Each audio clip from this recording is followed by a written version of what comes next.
All right, y'all. Hello, welcome back. It's been a while. It's been like 2 months. Yeah. Has it been like 2 months? It's been like 2 months since we have been able to sit down at this table. A lot going on. And have some girl time. But we are back, so we're sorry we haven't had any, chats for you lately. But at least, it's not like we just fell off the earth. We're back. We've just been busy running it, just like everyone else, except for this time we just kind of, it's just been a lot. And the summers are crazy anyway, with vacations and then stuff with the kids and then getting back into school and the kids are back in so, school. yeah. So it should be a little quieter. We're on track now. We're back. We're getting there. So, are you going to review something today? Oh, so before we start running it, because of, how crazy it's been, I'm reviewing some black coffee to get my fuel going. I'm reviewing cherries. Some black cherries. So this black coffee is from Panera. They don't have sugar-free syrup. As far as we know. As far as we know, not the one close to us, I would say, maybe. So all I really do is compare it to Starbucks because I do a lot of Starbucks and Black coffee. Yeah, So comparing to Starbucks, just a black coffee, not the sugar-free. Right, coffee. So this is a little more bitter than an Americano. Wow. At Starbucks, it is. Either way, I would think black coffee is better. It is, but I'm fasting. I gotta get that. Look, that's part of it. I haven't been fasting like I normally do, so I'm trying to get back on that. And this is, step one: some water. It's a black coffee. This is all I have. So it should be delicious then. I mean, it's all good. Well, I'm not really reviewing anything, but I'm eating these luscious dark cherries. They're delicious. I guess they're in season right now, so I'm going to be snacking on these while we talk. Okay. I have to get some for the kids. I will be partaking. Fine. I mean, it's fruit. It looks good. No, I like cherries. Well, so what's our topic for today?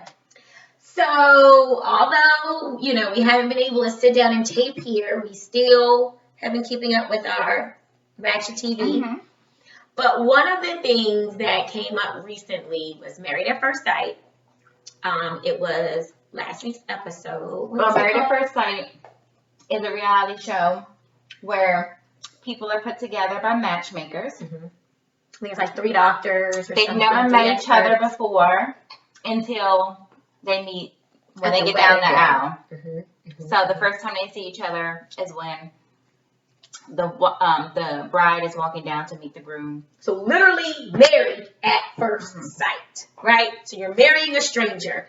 So I want you to think of it as like an arranged marriage. That's basically what's happening, right? It's an arranged marriage. It is based on science. But at least it's supposed to be a lot better than the regular arranged marriages where science. It's just like family members saying, oh yeah, these two would be good together. This is like looking at hobbies, looking at your behaviors, job situations, things like that, and trying to match people up based on those things, to get a good match. Right. So these people have a lot of things in common on the surface. It's just kind of when you get deeper below the surface of whether is it 8 weeks? It's 8 weeks that they're married. So 8 weeks, then they get to decide. 2 months. Yeah, they get to decide whether they're going to stay married and keep pushing or get a divorce. And they get a divorce, it is a divorce. It's technically an annulment. Yeah. But it's still a real divorce because they're really married. It's a legal marriage. It's a legally binding marriage, for sure. And some people work out. They have there's a lot of them that work out. Yeah. They got kids and everything. Yeah. Now they are a lot. Yeah. A lot. That's why the show Some is so don't, popular. but some do. A lot do. A lot do. I think it was the season like 13.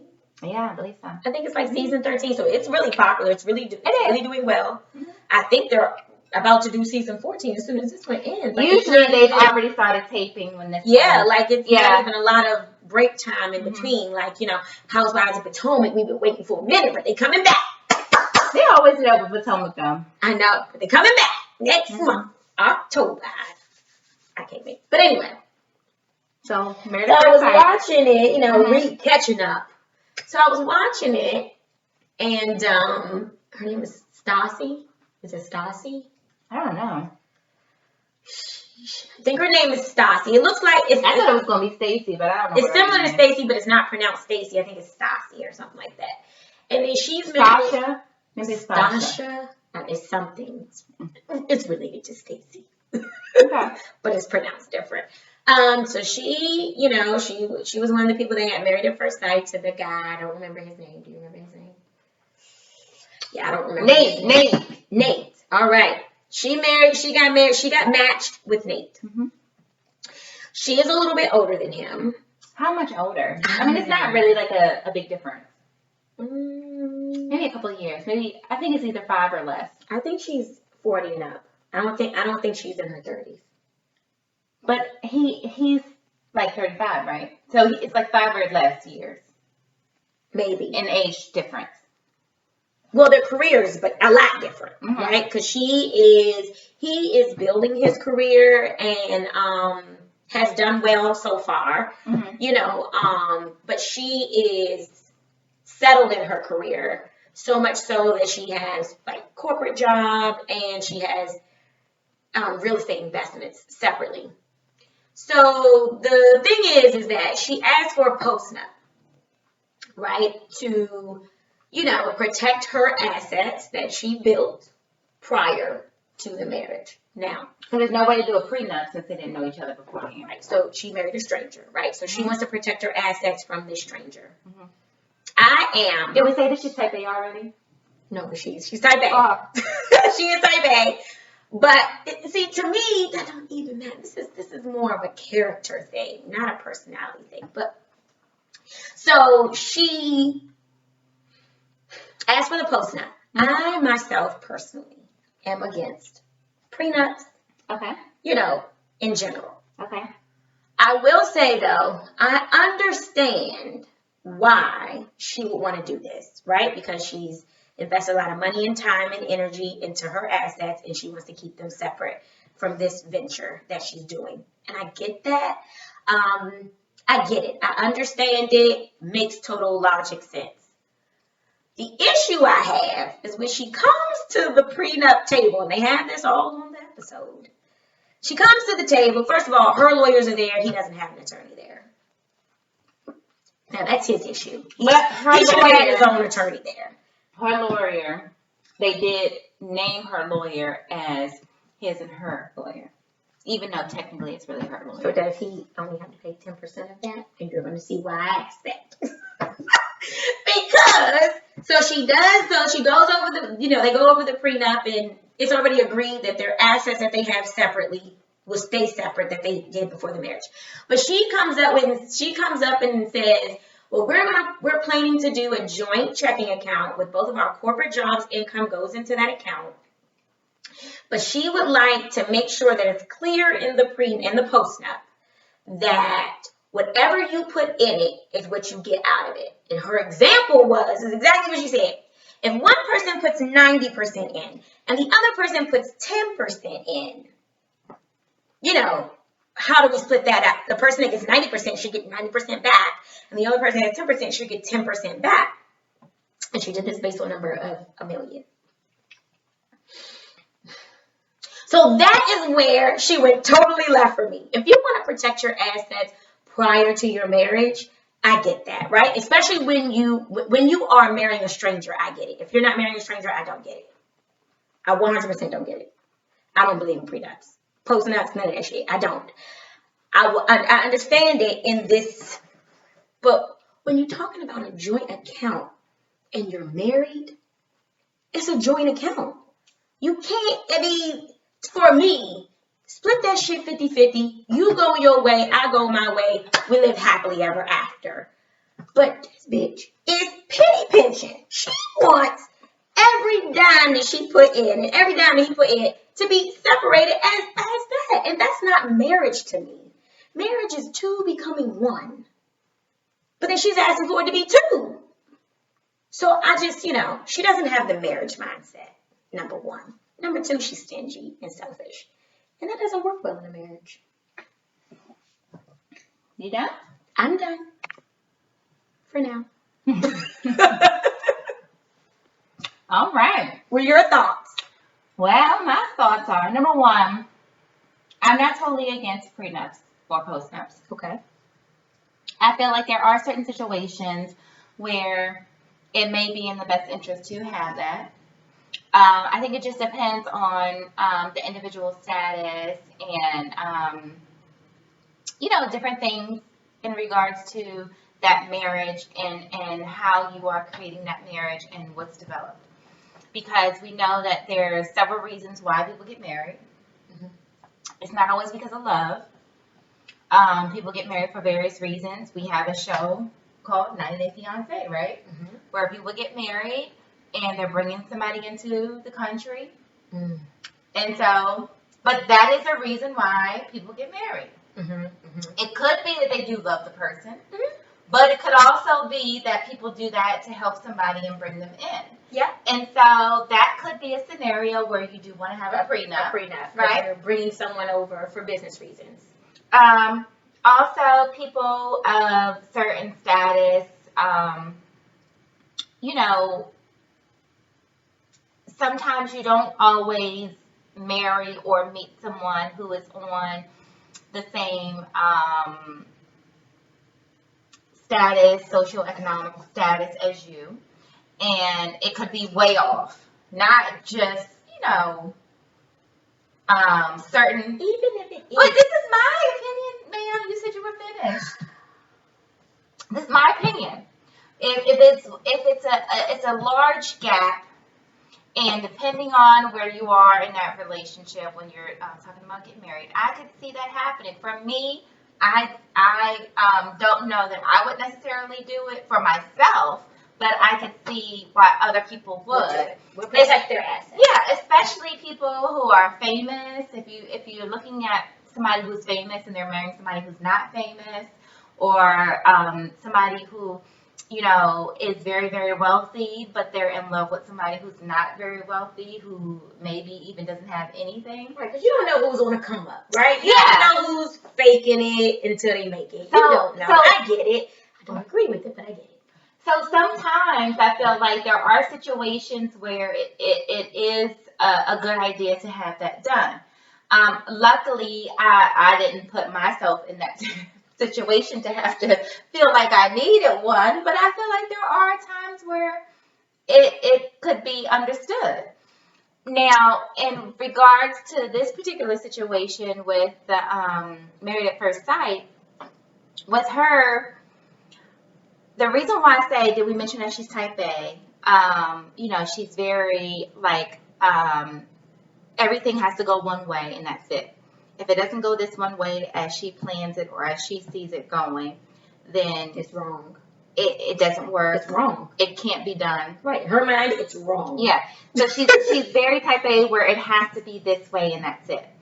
And then the other thing is, in addition to her being type A, she has a upbringing that I guess put her in an environment where she didn't see the best of what marriage could be. Mm-hmm. And so because of that, she's bringing that into her marriage, which everybody does, right? Mm-hmm. Everybody brings in their upbringing into their marriage. Their baggage. And so she's bringing that in, and she's very, very guarded, but at the same time, she wants everything right now. But she's very, very guarded. And so she is pushing for them to quickly move through this process of being a stranger to being, oh, now we're in love and we love each other and, oh, this is working. Yeah, because she's pressing him out for him to tell her that he loved her. And it's only been 4 weeks. But at the same time, She done told him that she loved him. yeah. So she expected that to be reciprocated immediately. And it ain't. And the reason why I feel that she is that way is because, again, she's type A, where it has to be all in or nothing. Yeah, we are in love. We need to show everybody we're in love because we're supposed to be since we're married. You do know that all or nothing is a sign and a symptom of trauma. FYI. But that's what she's been through. I know. I'm just saying it's just a sign and a symptom. So she is presenting this way because of what she's been through. She's presenting this way because she is that type A personality. And so because of that, even though she is giving the perception that she's putting everything into this marriage and that this is the number one thing, in actuality, the back of her mind, she's remembering her past, and she's trying to protect herself without considering the love that she supposedly has. And I said supposedly because, again, I don't believe. It's 4 weeks. I don't believe that they're really in love with each other. It's 4 weeks. But so that's the reason why she's in her situation, because technically she's given a perception that she's all in, that she's in this love-filled marriage, but in actuality, she's not. What do you think about the savings split I don't that agree. she proposed? Yeah, so I don't agree with that because even if, say, for instance, one person is putting in 90, the other person is putting in 10, that could be at the beginning, right? What if it changes? What if, the person who was putting 90 loses their job and can no longer work, and now that other person has to step up and put everything in, and they're putting in 0? What if the person, say for instance, if it's a woman in her case who's making the most money, and she ends up having kids, so she can't work as much as she was because now she's staying at home or taking care of the kids, and then he has to step up. What if his job then advances past hers because he has a lot longer because he's still younger and developing? There's a lot of what And if. unfortunately, he's a man, and men make more money than women in the In United general, States. yeah, which is unfortunate. It's a real thing to talk about because Yeah. you want to break down numbers from 90 and 10, but you don't have the potential that he has just because you're a female. It's fucked up, but it's the truth. And so I don't agree with that because I feel like, number one, you've already protected yourself by saying we're going to have separate accounts. So even though we're going to be putting some of our money into this one account, we're still going to keep our own separate account. Our main accounts are going to be separate. So you're already protecting this pot over here. So with this joint one, at this point, when you say that it is joint, everything is joint. Just like, for instance, when you buy a house and you're married, if one person puts in 90% of the down payment and the other person puts in 5 or 10%, you still have to split it 50-50. Yeah, when you fucking sell that house, they don't care about who put in what. They don't, because you did it together with the understanding that we are one and we're going in this as one. And so when you say that we're going to have this joint one, in addition to these separate ones where we're going to have more control over, that joint should be split fair and square. 50-50. Because you're now combining together whatever amount you put in. It doesn't matter what amount it is. You're still combining it into, and that's why it's called joint. So how does she plan on splitting a child? Well, that's why you have 50-50 custody. But you know what I'm saying? She's one of those people that I'm like, this lifestyle isn't for you with that mindset. Well, I don't think it's she would have to change her mindset for the marriage or family lifestyle to work for her. Because there's nothing about family where you get to say, this part's mine. I mean, as a mom, right? How much is ours? Fuck, my bed ain't even mine. Well, and then I know what it is too. When you look at it, if you have to get a divorce, I mean, trying to go back and see who bought what out of the house, there's no way to do that. She's asking for the attorneys in the event they have to dissolve this account. They have to go through every year's accounts, right? Literally. Statement to see who put in what. Just like that shit 50-50 and keep it moving. Yeah. She's penny pinching. But the you thing can't is, penny pinch when you're trying to build a family. That's not how shit works. But the other thing is, this is a unique situation where they're married at first sight. They don't know each other. They're both strangers to each other, and they're trying to pretend like they love and they're in love after 4 weeks. But technically, they're not, and that's another reason why she is so bold and putting this out there. Because she doesn't. She does. She's not in love with him. She says that she is. Yeah, but she doesn't have any. But she's not. Because she don't give a shit about how it's going to affect him. She's worried about me, me, and what am I going to get? You know, I agree. But she's not in love with him at all. Mm-hmm. And it's kind of crazy because, he's one, as young as he is, he's very wise in a way, right?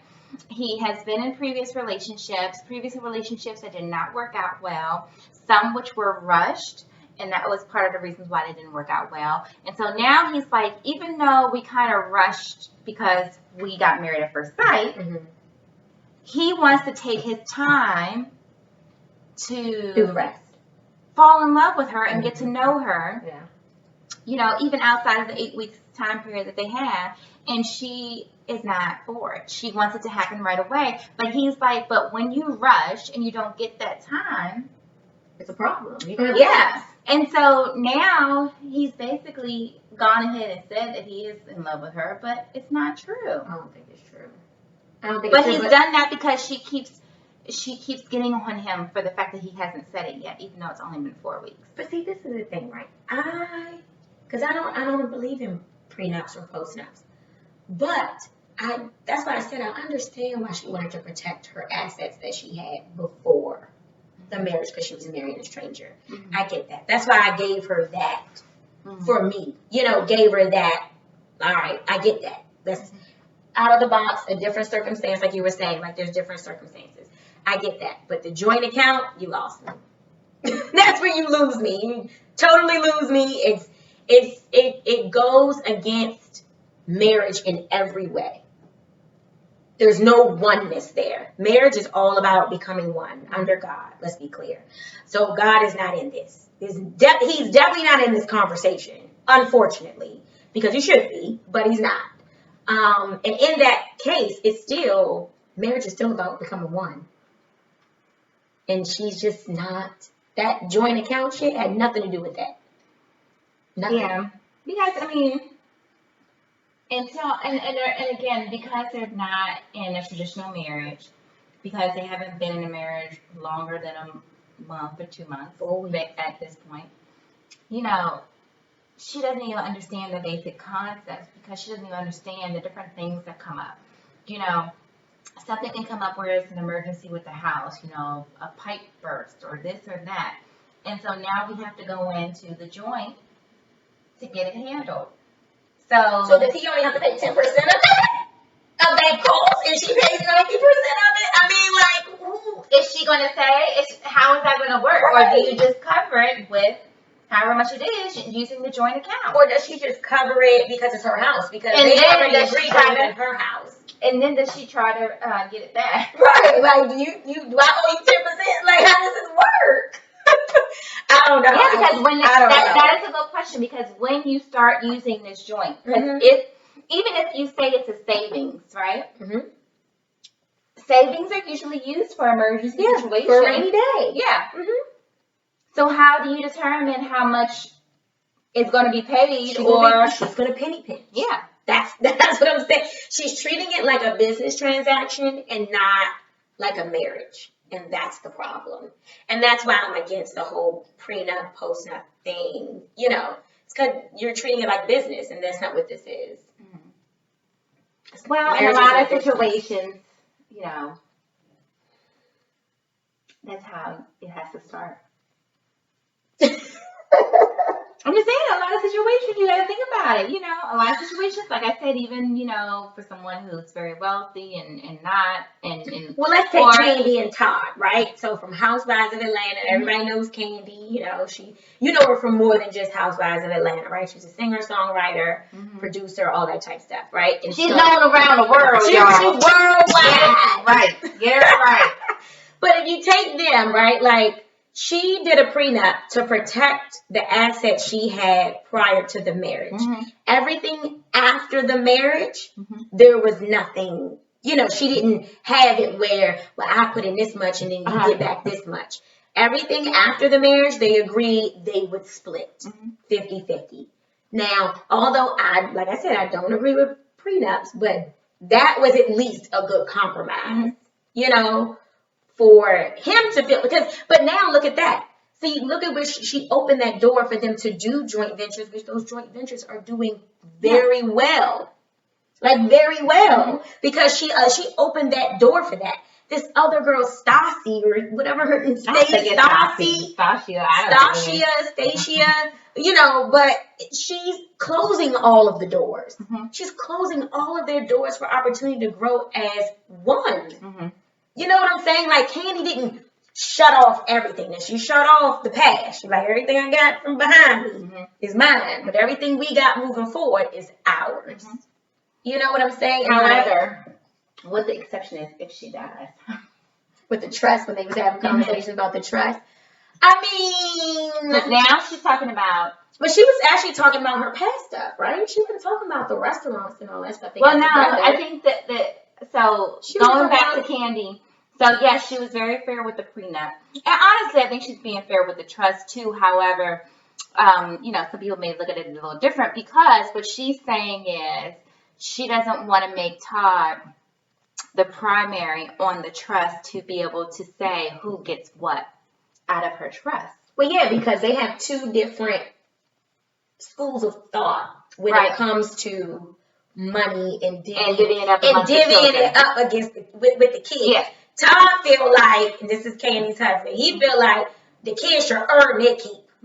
Period, point blank. I'm not giving you shit. I'll give you something if you're down and out, but I ain't giving you shit. You need to earn your shit. And Candy like, fuck that. I already did all the hard work and earned the shit. I'm going to give it to my kids. And so they have those two different schools of thought. So they're trying to work through it while they're living to come up with an agreement for all the kids, which is kind of messed up because I feel like her kids gonna get more just because of her train of thought, and he's gonna get less because of his train of thought. And not because she doesn't want to. She wants to bring in his daughter to equally give to her, but he stops her all the time. I think she's gonna. He stops her all the time. I just want her to supersede him, in that way. Yeah, no, she's gonna give to his daughter. Oh yeah, I know she is. Yeah, but I feel like, he's still gonna try to. Yeah, he's not gonna try to block that. Yeah. Yeah, but in her trust. In her will, or however you want to call it, she is going to put to give out to all the kids, to include her child from a previous marriage, to include his child from a previous marriage, and the two that they have together. Yeah. So they have 4 total. And I don't know if it's going to be an even split because some people seem to think that it shouldn't be even, namely her mother. I think it should be even. But I am not. I do. I remember that. Look, now that you say that, I remember that. The mother feels like her 3 children that I can't even say she gave birth to because she had a surrogate for the last one, but the 3 that came from her womb, whether it was the egg or lived there, whatever, that they should get more than the stepdaughter, and I don't agree with that. Well, she also thinks that her first child, should who was not Todd, should get more than the other children. And I don't agree with that either. I don't agree with any of that. No, I don't like children being treated differently at all. At all. I don't like that at all.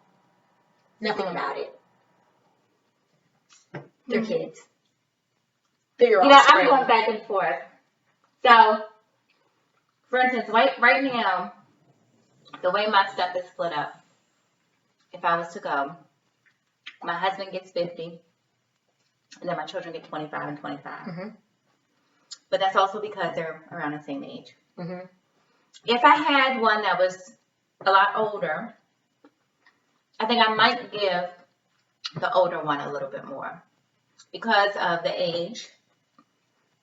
But I don't know. I would go back and forth. And the reason why I say that is because a lot of the times, the children who are younger are not going to get that money right away because they are younger. Right. It's going to be in the trust and under certain. And the person who is older is usually going to have to take care of the younger ones.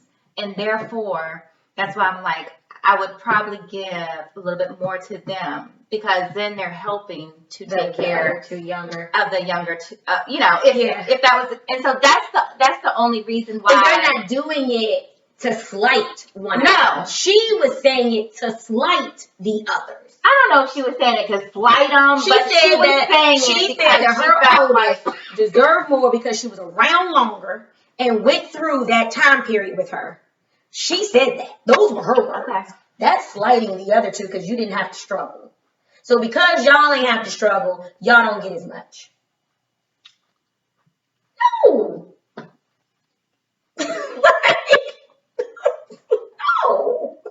Okay. You know what I'm saying? Like, I don't know.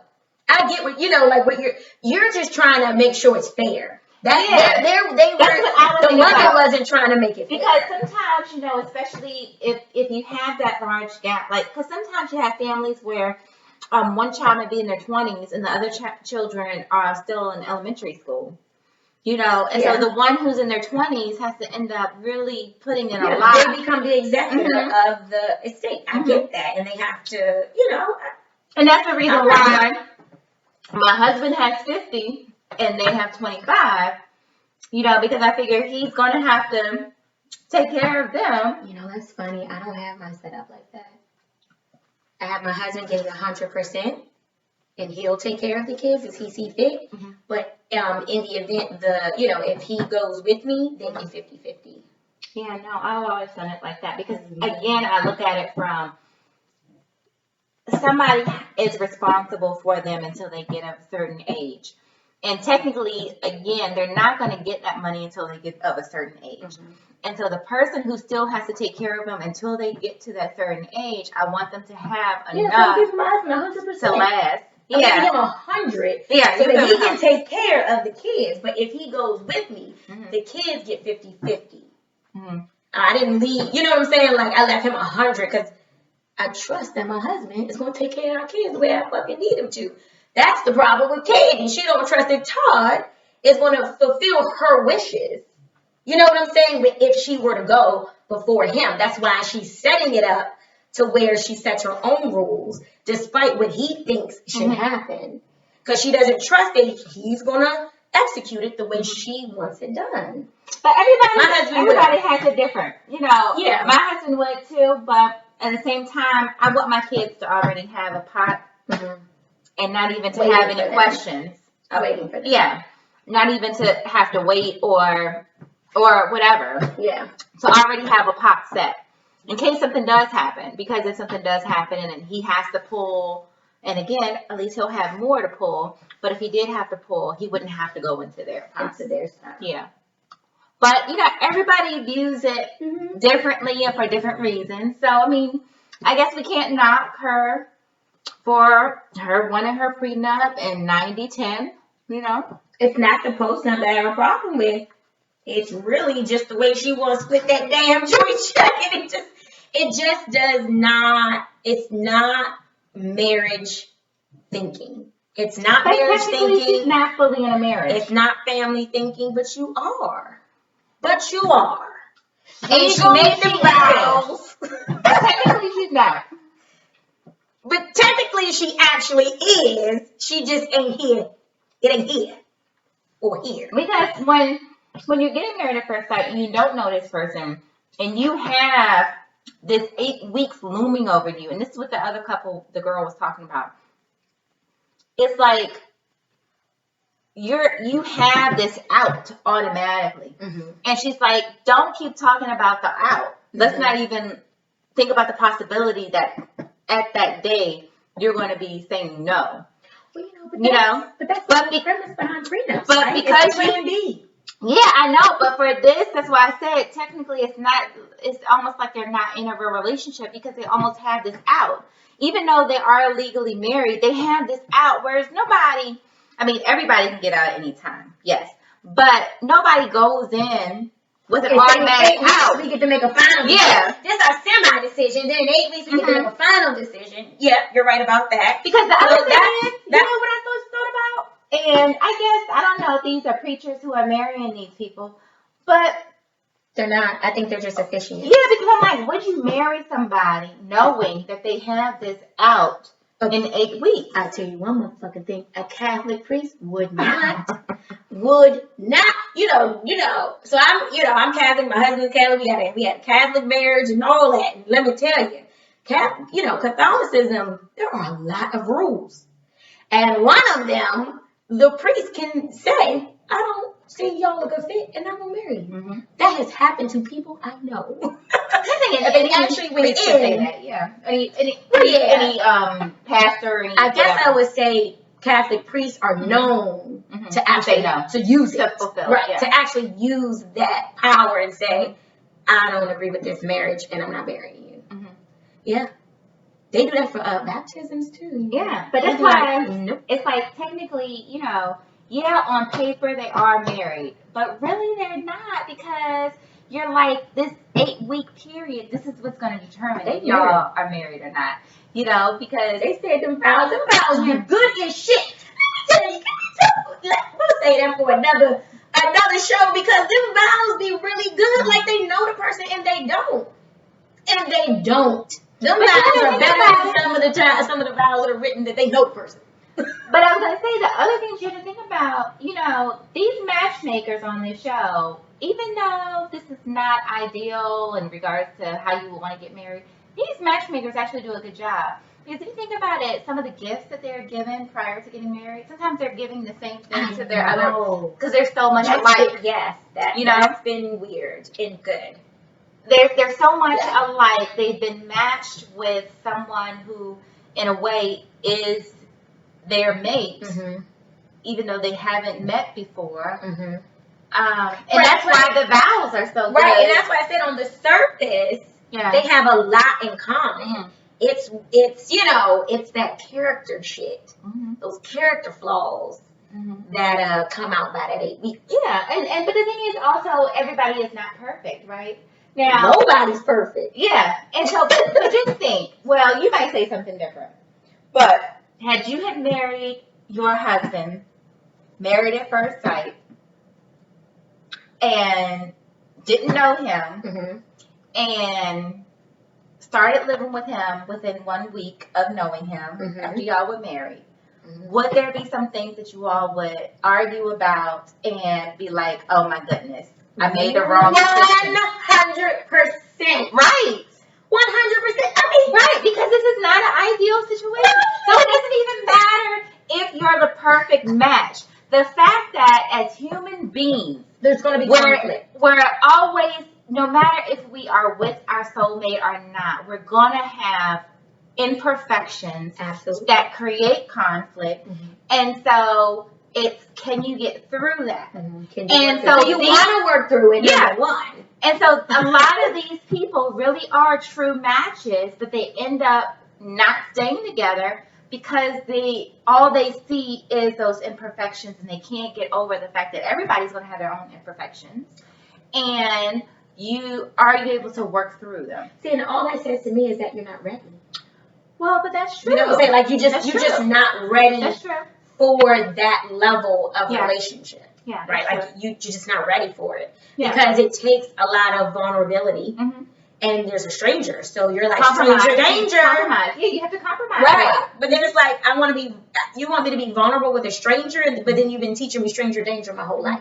Right? Like, we teach our kids stranger danger. So if that's what you're taught, and then you're marrying a stranger, how can I be 100% vulnerable with stranger danger? Yeah. You know what I'm saying? So it just takes a lot. It takes a lot. Yeah. And the ones that made it, they wanted it to work. Yeah. And even with them, they still have disagreements. You're going to have disagreements. Let's end on this, right? Yes. In marriage, or relationships, there are always going to be conflict. as long as both people can take accountability and make some changes for the better, it'll work. It'll be fine. Yeah, you just gotta work. Gotta Put in work. the work. You gotta work that shit. So you really know whether this person is for you or not, Mhm. depending on what are they willing to put in the work, Mhm. right?